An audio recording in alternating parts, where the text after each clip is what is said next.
பிரியமான தேவனுடைய ஜனமே, உங்கள் அனைவருக்கும் என் அன்பார்ந்த வணக்கம். கிறிஸ்துவின் நாமத்தினாலே கர்த்தர் நம்மை மட்டுமாய் கிருபையோடு வல்லமையோடு பாதுகாத்து கொண்டார். எந்த தீங்கும் துக்கமும் துயரமும் நம்மளை தொடாதபடி அவருடைய இரத்த கோட்டைக்குள்ளே இந்த மாதம் முழுவதுமாய் நம்மளை மூடி மறைத்து பாதுகாத்து கொண்ட தேவாதி தேவனை நம் நன்றியோடு கூட ஸ்தோத்திரிப்போம். இந்த நாளில் இந்த மாதத்திலும் கூட பலவிதமான கஷ்டங்கள், வேதனைகள், சோதனைகள், வியாக்குலங்கள், சஞ்சலங்கள், போராட்டங்கள், அவமானங்கள், நிந்தனைகள் ஏற்பட்டு இருக்கலாம். ஆனாலும் கூட கர்த்தர் அவைகளின் மத்தியிலே நம்மளை மகிமையோடு பாதுகாத்து கொண்டார் அல்லவா. நம்மை வல்லமையோடு கடந்து வர அவருடைய கண்களிலே நமக்கு கிருபை கிடைத்ததல்லவா. அதற்காய் தேவனை நம் நன்றியோடு ஸ்தோத்திரிப்போம். ஆண்டவரே, இந்த மாதம் முழுவதுமாய் என்னை உம்முடைய கண்ணின் மணி போல பாதுகாத்து கொண்டே, எந்த தீங்கும் துக்கமும் துயரமும் என்னையும் என் குடும்பத்தையும் தொடாதபடி நீங்க காவலாளியாய் இருந்தீங்க. ஆண்டவரே, உம்முடைய மகிமையின் கோட்டைக்குள்ளே எங்களை அரவணைத்து கொண்டீரையா. உமக்கு ஸ்தோத்திர ஆண்டவரே, உமக்கு ஸ்தோத்திரம் என்று அவருக்கு ஸ்தோத்திரத்தின் பலியை ஆண்டவருக்கு காணிக்கையாக செலுத்துவோம். அந்த ஸ்தோத்திரத்தின் பலியை தவிர வேற என்ன நமக்கு அவரிடத்திலே நாம் கொடுக்க போகிறோம்? அவரும் நம்ம இடத்துல என்ன எதிர்பார்க்கிறார்? தாழ்மையாய் நடந்து கொள்ளுவதல்லவா நான் உம்மிடத்திலே எதிர்பார்க்கிறேன் என்று கர்த்தர் நம் ஒவ்வொருவரோடு கூட பேசுகிறார். மனத்தாழ்மையோடும் அவருடைய இருதயத்துக்கு ஏற்றபடி, அவருடைய மனதின் விருப்பத்தின்படி நாம் நடந்து வர பரிசுத்த ஆவியானவர் நமக்கு உதவி செய்தருள வேண்டும். அப்படியாக ஆண்டவரே, இந்த மாதம் முழுவதுமாய் என்னையும் என் குடும்பத்தையும் இரத்த கோட்டைக்குள்ளே மூடி மறைத்து ஆயுசு நாட்கள் பெருக செய்தீரே. உமக்கு கொடான கொடு ஸ்தோத்திரம் ஆண்டவரே என்று அவருக்கு நாம் நன்றி செலுத்துவோம். நன்றி செலுத்தக்கூடிய பாக்கியத்தை நமக்கு கர்த்தர் கொடுத்திருக்கிறபடியினாலே அவருடைய பரிசுத்த நாமத்துக்கு கொடான கொடி ஸ்தோத்திரம். இந்த நாளையிலும் கூட கர்த்தர் நமக்கு என்ன வார்த்தை கொடுத்திருக்கிறார் என்று பார்க்கும் பொழுது, யோவான் 16ஆம் அதிகாரம் 22வது வசனம், உங்கள் இருதயம் சந்தோஷப்படும், உங்கள் சந்தோஷம் ஒருவனும் உங்களிடத்திலிருந்து எடுத்து போட மாட்டான் என்று சொல்லப்பட்டுள்ளது. நம்முடைய இருதயத்தை சந்தோஷப்படுத்தக்கூடிய தேவாதி தேவன் இயேசு ரட்சகருக்கு கொடான கொடி ஸ்தோத்திரம். அவர் சொல்லியிருக்கிற வார்த்தை, உங்கள் இருதயம் சந்தோஷப்படும். உங்கள் இருதயத்தை சந்தோஷப்படுத்துகிறதான காரியங்களை கெடுக்க ஒருவனாலும் முடியாது.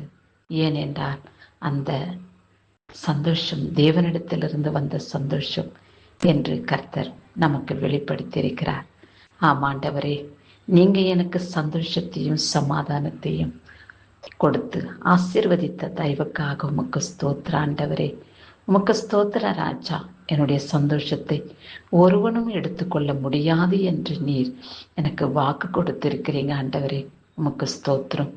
அந்த சந்தோஷத்தினாலே நிரம்பி உடைய ராஜ்யத்துக்கு சித்தமுள்ள ஆத்மாவாக எப்பொழுதும் வாழ்ந்திட எங்களுக்கு உதவி செய்யுங்கப்பா. உமக்கு பயபக்திக்குரியவர்களாய் வாழ வேண்டும். உடைய நாமத்தை மகிமைப்படுத்தக்கூடியவர்களாய் ஜீவிக்க வேண்டும்.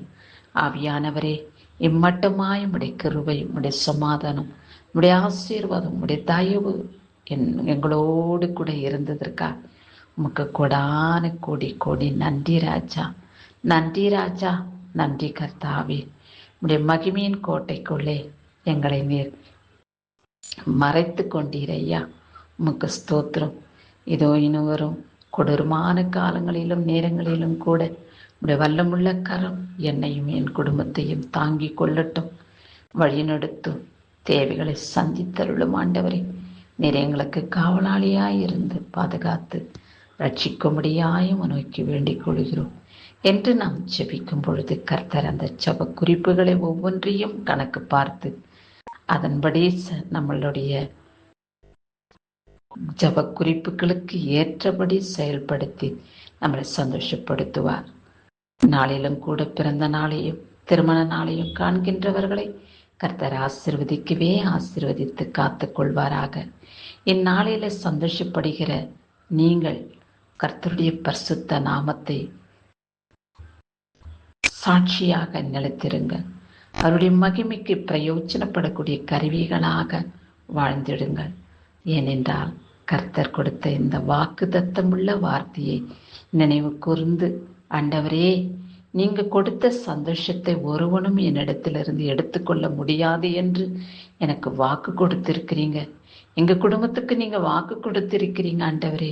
உமக்கு ஸ்தோத்திரம் ஆண்டவரே, உமக்கு ஸ்தோத்திரம் என்று நன்றி இருதயத்தோடு அவரை துதியுங்கள். ஆமாம், இன்றைக்கு பிறந்த நாளையும் திருமண நாளையும் சந்தோஷத்தோடு கொண்டாடுகிற உங்களை கர்த்தர் ஆசீர்வதித்து இந்த மாதம் முழுவதுமாய் அவருடைய மகிமையினாலும் இந்த வருடம் முழுவதுமாய் அவர் இரத்த கோட்டைக்குள்ளும் கர்த்தர் உங்களை மூடி மறைத்து பாதுகாத்து கொண்ட தயவுக்காக பாதுகாக்க போகக்கூடிய சமயத்துக்காக காலங்களுக்காக தேவனை ஸ்தோத்திரியுங்கள். தேவனை துதித்து அவருடைய நாமத்தை மகிமைப்படுத்துங்கள்.